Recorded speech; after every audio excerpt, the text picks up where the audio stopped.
Good morning. I'm Russell with the Piano Outlet, and this morning, it's Sunday, I'd like to show you some things about the PianoDisc system.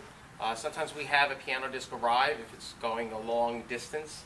Sometimes the movers, no matter how well we pack them, they come a little out of adjustment. There's a lot of moving parts in these things. They're pretty sophisticated, and it's nice if the piano gets delivered and something's not working quite right, that my customers have some idea how to make some minor adjustments, okay? And basically the first thing I'm going to do is I'm just going to go over some basics about how the system works. And I'm going to start with the user box, because basically when you receive the piano, everything starts from here. This is the volume control box. This is what it looks like. The P means piano, the A means audio, and that I actually have these things made. PianoDisc doesn't, because what this does is this separates the piano volume control versus the background music volume control. There's also a button on the side which toggles between source 1 and source 2. Okay. Right now, when I send the pianos out, we have the Airport Express plugged into source 1, and you can see there's a gold mark on the wire here. So when I'm wiring, I can trace it back. And so all the music comes into source 1. And this button here has to be in the out position to activate source 1. Sometimes, a lot of times, somebody might touch this button. It'll be switched to source 2, and so the piano will never work, because source 2, as you can see, it's empty. What we use source 2 for, sometimes when we calibrate the piano with the computer before we send it out, or sometimes you can hook up a laptop or just some other source for the music directly to source 2. But for the most part, we leave it in source 1. This is your Airport Express. All the music goes into it, and then it comes back out to the speaker. This is your speaker wire, and then the IQ, and the IQ is what tells the piano what to play. And then the wires, as you can see, I actually just started doing this where I route out the key bed so that it goes underneath the pedal support bar. I used to run the wires all the way around, and that was kind of sloppy looking, but kind of proud of this little idea here. It makes for a little cleaner installation. Then the wires are run, and here's your IQ. This is the box that tells the piano what to play. Okay, so this is the input, and this is the output. This tells the piano what to play. This wire goes to the CPU, which is right here. This is your Airport Express. This receives the information from your iPad and sends it with the gold wire here. You see where I got it marked gold, and that sends it all the way to the control box, and that then is divided to the IQ and then the speaker, which is right here. Now sometimes we have a problem where the pedal system here is compromised, where this rod actually gets pulled out of the damper tray, which is inside the piano, which I'm going to show you right here. This is the damper tray, and if I move this, you see where that rod is? That rod has to be connected to this damper tray. This is all that it really moves. This is it, when the piano is set up. If this rod is pulled out and moved aside, it's not going to work right. So this is what I'm going to show you if you have to adjust it, okay? This is where you have to perform the service here. You have to loosen this.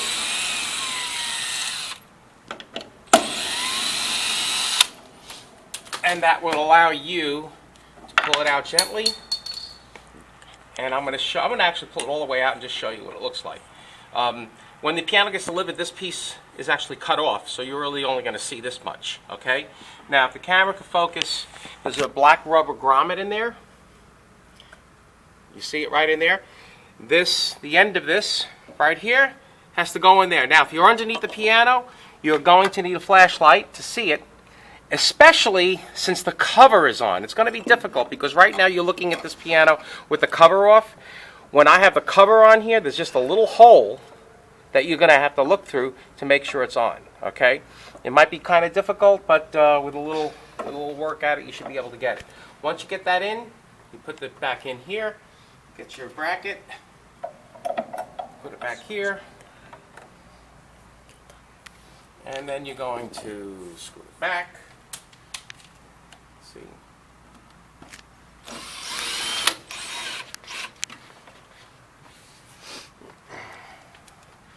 Here. There you go. Okay? Now, this is the pedal solenoid. This really is only going to move a little bit. This should also be tight. I set it from here. It will not be. It should not move like this. Okay. When I set it here at the store, I tighten this. It's locked. So this is not going to be able to screw up and down these threads because the height is already adjusted from here. Okay. So you also might have to push this a little bit to get it to seat properly, and then the pedal rod should meet up with the white felt here, as you see, so that when you press the pedal, the damper moves. When the pedal solenoid moves, the damper moves as well too. Okay? If there's any further adjustment than this, maybe a PianoDisc tech would be better off to do it, but for you to just reattach it, that's all you really need to do.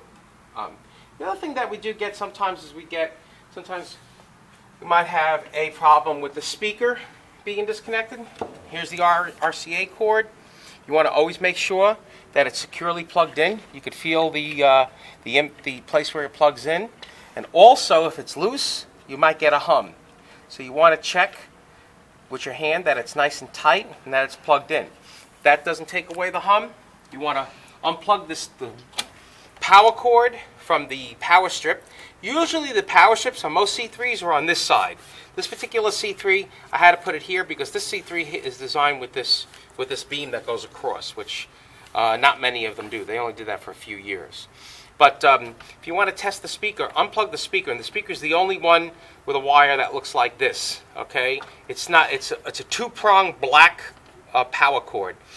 You want to run an extension cord from the speaker power cord to another outlet, maybe in the house, to see if the hum that you're getting through the speaker is because of the way there's something hooked up with the piano, or if it's the speaker itself. If you plug the speaker in to an outlet somewhere in the house and you're still getting a hum, it might be the speaker itself. It might be some issue with the audio plug or something else. You might have to switch the speaker out.